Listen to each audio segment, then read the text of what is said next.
C'est quand on a des défis importants dans sa vie, on prépare un concours important, on prépare un examen important, c'est là même on vient dormir à l'église. C'est là on vient dans les programmes. Parce que ce n'est pas la force d'un homme qui va le faire réussir, c'est la grâce de Dieu. La grâce de Dieu, ça s'active. La grâce de Dieu, ça se développe.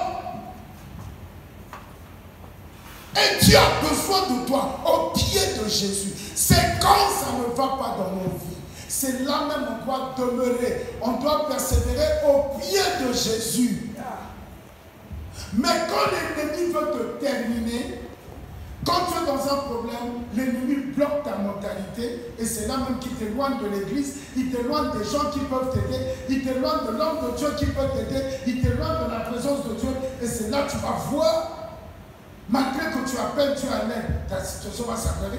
Lorsque ça ne va pas dans votre vie, forcez la présence de Dieu. Cherchez les pieds de Jésus. Vous verrez que votre vie sera une vie de témoignage. Ton foyer, ça ne va pas. Viens prier à l'église. Viens prier à l'église. Au travail, ça ne va pas. Viens chercher Dieu. Viens chercher Dieu. Ton business ne va pas. Tu as des problèmes, mais viens chercher Dieu. Viens te concentrer dans la face de Dieu. Viens invoquer la justice de Dieu. C'est ça la libération mentale. Où quelqu'un comprend que lorsqu'il a un problème, la première étape de sa victoire, c'est de chercher les pieds de Jésus. C'est-à-dire de se soumettre au maître. Le disciple au pied, c'est celui qui se soumet au maître. Jésus n'est plus seulement ton sauveur, il devient ton Seigneur et ton maître, devant lequel si tu manques de la soumission, de l'humilité, et tu le cherches de toute son âme, le maître va te relever et te guérir. Toi, ta vie, ça ne va pas. Ta vie est bloquée, tu n'as pas d'argent, tu n'as pas de... Mais ton enfant, viens chercher Dieu. Viens chercher Dieu.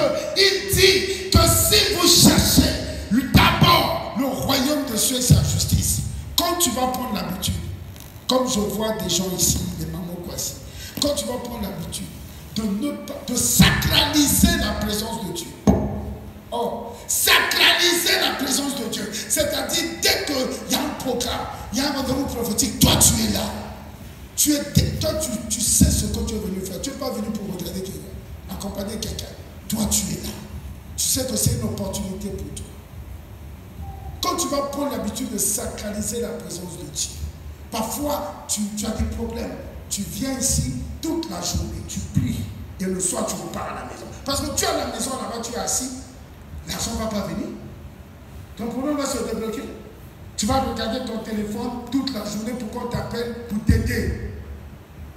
Tu mets ta confiance dans la chair. Ça bloque même la grâce de Dieu. Mais ça ne va pas chez toi. Tu ne travailles pas. Tu n'as pas d'argent. Tu n'as pas de situation. Mais prends un jour. Décide-toi, prends un jour. Tu viens ici à 8 heures et tu pries à l'église. Tu es là, tu invoques Dieu, tu cherches Dieu. Jusqu'à 18 h, tu vas chez toi. Oh, mais tu vas voir. Tu vas rendre témoignage. Tu vas rendre témoignage. Parce que tu vas toucher le cœur de Dieu. Tu vas toucher le cœur du Père. Tu vas faire la différence dans ta consécration, dans ton respect, ta sacralisation de la présence de Dieu. Tu vas voir ce que tu vas faire. C'est quand on a des problèmes. C'est là même on cherche Dieu comme on n'a jamais cherché dans notre vie.